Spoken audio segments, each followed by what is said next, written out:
Hello guys, welcome to job maker. दोस्तों, JSSC CGL and excise special समान विज्ञान का प्रैक्टिस सेट नंबर 6 है। तो चलिए शुरू करते हैं और आज का पहला प्रश्न देखते हैं। समुद्री खरपतवार में निम्नलिखित में से मुख्यतः क्या पाया जाता है? समुद्री खरपतवार में निम्नलिखित में से मुख्यतः क्या पाया जाता है? ऑप्शन है fluorine, bromine, chlorine and iodine. तो दोस्तों इसका करेक्ट आंसर होगा आयोडीन। याद रखिएगा, ऑप्शन नंबर डी आपका करेक्ट आंसर है। ठीक है, समुद्री खरपतवार में क्या पाया जाता है मुख्यतः? तो याद रखिएगा आयोडीन पाया जाता है। चलते हैं नेक्स्ट की ओर। नेक्स्ट है दोस्तों सेकंड नंबर का प्रश्न। निम्नलिखित में से किन कोशिकाओं से इंसुलिन का रिसाव होता है? निम्नलिखित में से किन कोशिकाओं से इंसुलिन का रिसाव होता है? अल्फा कोशिका, बीटा, डेल्टा या तंत्रिका कोशिकाएं? तो दोस्तों इसका करेक्ट आंसर होगा बीटा कोशिकाएं। ऑप्शन नंबर बी आपका करेक्ट आंसर है। याद रखिएगा, बीटा कोशिका से क्या होता है? तो इंसुलिन का रिसाव होता है। और दोस्तों साथ में आप लोग भी प्रैक्टिस सेट लगाइए, कमेंट कीजिएगा कितना क्वेश्चन आप लोग सही किए हैं। चलते हैं नेक्स्ट की ओर। नेक्स्ट है दोस्तों 3 नंबर का प्रश्न और यह भी अच्छा प्रश्न है। जल विद्युत पावर स्टेशन में ऊर्जा का परम स्रोत क्या है? जल विद्युत पावर स्टेशन में ऊर्जा का परम स्रोत क्या है? तो दोस्तों इसका करेक्ट आंसर होगा जल की गतिज ऊर्जा। याद रखिएगा, जल की गतिज ऊर्जा। ऑप्शन नंबर सी आपका करेक्ट आंसर है। याद रखिएगा, ठीक है। चलते हैं नेक्स्ट की ओर। नेक्स्ट दोस्तों 4 नंबर का प्रश्न, ध्यान दीजिएगा। नाभिकीय रिएक्टरों में ग्रेफाइट का प्रयोग किया जाता है। प्रश्न को समझिएगा, नाभिकीय रिएक्टरों में ग्रेफाइट का प्रयोग क्यों किया जाता है? ऑप्शन है दोस्तों ईंधन के रूप में, विमंदक के रूप में, स्नेहक के रूप में या विद्युत रोधी के रूप में? तो दोस्तों इसका करेक्ट आंसर होगा विमंदक के रूप में किया जाता है ग्रेफाइट का प्रयोग। ऑप्शन नंबर बी आपका करेक्ट आंसर है। याद रखिएगा, मंदक जो होता है वह न्यूट्रॉनों की गति को मंद करता है। भारी जल को सरोच मंदक कहा जाता है दोस्तों। तो चलते हैं नेक्स्ट की ओर। नेक्स्ट है 5 नंबर का प्रश्न, ध्यान दीजिएगा। पारदर्शी मतलब पेरिस्कोप प्रकाश के किस सिद्धांत पर कार्य करता है? प्रश्न को समझिएगा, पारदर्शी या पेरिस्कोप प्रकाश के किस सिद्धांत पर कार्य करता है? अपवर्तन, विवर्तन, पूर्ण आंतरिक परिवर्तन या परावर्तन? तो दोस्तों इसका करेक्ट आंसर होगा परावर्तन। याद रखिएगा, ऑप्शन नंबर डी आपका करेक्ट आंसर है। ठीक है, पेरिस्कोप परावर्तन के सिद्धांत पे कार्य करता है। ऑप्शन नंबर डी आपका करेक्ट आंसर है। चलिए नेक्स्ट की ओर चलते हैं। नेक्स्ट दोस्तों 6 नंबर का प्रश्न। निम्नलिखित में से किसका ध्वनि के वेग पर कोई प्रभाव नहीं पड़ता है? प्रश्न को समझिएगा, निम्नलिखित में से किसका ध्वनि के वेग पर कोई प्रभाव नहीं पड़ता है? ऑप्शन देखिए, दाब, आर्द्रता, तापमान या घनत्व? तो दोस्तों इसका करेक्ट आंसर होगा दाब। याद रखिएगा, ऑप्शन नंबर ए आपका करेक्ट आंसर है। चलिए नेक्स्ट की ओर चलते हैं। नेक्स्ट दोस्तों 7 नंबर का प्रश्न, ध्यान दीजिएगा। निम्नलिखित में से किस तत्व की विद्युत चालकता अधिकतम होती है? निम्नलिखित में से किस तत्व की विद्युत चालकता अधिकतम होती है? ऑप्शन देखिए, तांबा, जस्ता, चांदी या सीसा? तो दोस्तों इसका करेक्ट आंसर होगा चांदी। याद रखिएगा, ऑप्शन नंबर सी आपका करेक्ट आंसर है। चांदी का जो विद्युत चालकता है वह सबसे अधिक होता है दोस्तों। Option number C correct answer है। चलिए नेक्स्ट की ओर चलते हैं। नेक्स्ट है 8 नंबर का प्रश्न। पके हुए अंगूरों में क्या होता है?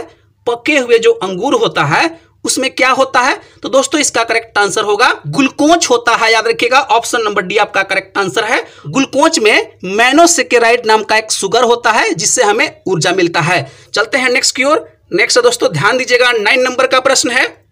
हमारी छोड़ी हुई सांस की हवा में कार्बन डाइऑक्साइड की मात्रा लगभग कितनी होती है? प्रश्न को समझिएगा, हमारी छोड़ी हुई सांस की हवा में कार्बन डाइऑक्साइड की मात्रा लगभग कितनी होती है? ऑप्शन देखिए, 4%, 12%, 8% या 16%?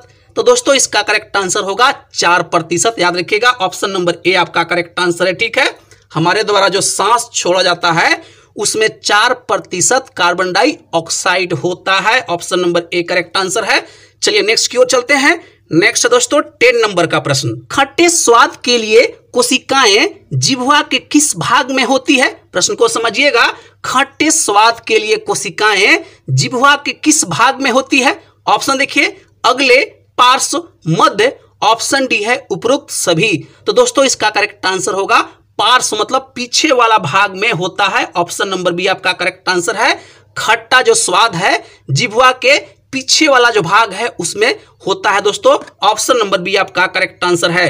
चलिए नेक्स्ट क्यों चलते हैं। नेक्स्ट दोस्तों 11 नंबर का प्रश्न, जानवरों की एक जाति द्वारा उसी जाति के अन्य सदस्यों को आकर्षित करने के लिए मोचित किए जाने वाले रासायनिक द्रव्य क्या है। ऑप्शन देखिए, हार्मोन, फेरोमोन, ऑप्शन सी है न्यूक्लिक अम्ल, ऑप्शन डी है एस्टेरॉयड। तो दोस्तों इसका करेक्ट आंसर होगा फेरोमोन, याद रखिएगा। ऑप्शन नंबर बी आपका करेक्ट आंसर है pheromone. Option number B is correct answer. चलिए नेक्स्ट क्यों चलते हैं।